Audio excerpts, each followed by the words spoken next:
I don't have to do this. Like, I could do houses if I wanted to. I could work for somebody else if I wanted to, but I do this because I like to do it. I mean, there are parts of it that I don't like and there are parts that I do like. When you have the right tool, it makes the day go by faster and makes it more enjoyable. When you have a dust collection system like the Clear Vue, and it sucks up all the dust, you're not spending an hour at the end of every day sweeping up the floors, right? Because the dust goes where it's supposed to be to begin with. You're gonna be working anyway. You might as well invest in a really good tool and you might as well use something that you enjoy using. It just makes your life easier too, yeah. My name's Eric Morris. I build kitchens for a living.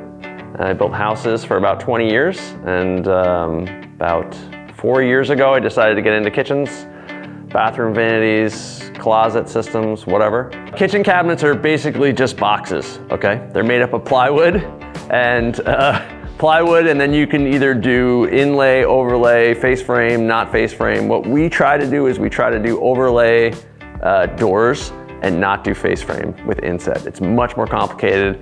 It's much more costly for me to build, and then of course that cost gets passed on to customers. So basically what we do is we take sheets of plywood, which come in 4x8 sheets.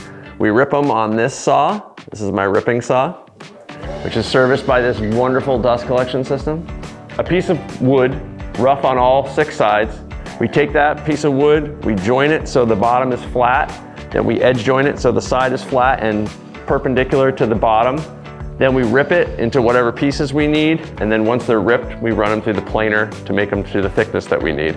Once they're the thickness that we need, we bring them back to the saw and rip them again, usually to 2 1/4 or whatever the size of the face frame is, and then the whole thing gets assembled. And that's where this baby I just built comes into play.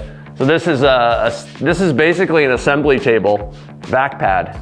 They make 2 main things. One is super cool hydraulic presses. So basically we can bring our drawers and door faces over here, and then instead of having to use clamps, we can basically assemble them right on this board. Now, obviously the things can move around. Don't steal this idea, anybody. I came up with it myself. I can move these around to accommodate any size door. And then of course we have a square space here in the corner, so we make sure all the doors and drawer fronts are square. You gotta have a lot of clamps. You gotta have a place to hang them up.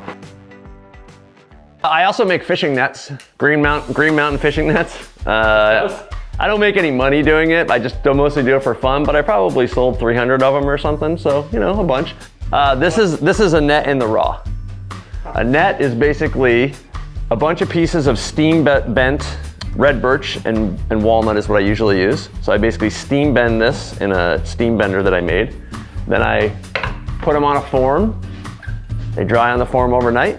And then I re-glue them back on the form into the shape with a handle. And this handle happens to be tiger wood, but I can show you some of the finished nets are in here. My wife and I spend a month every summer out west fly fishing.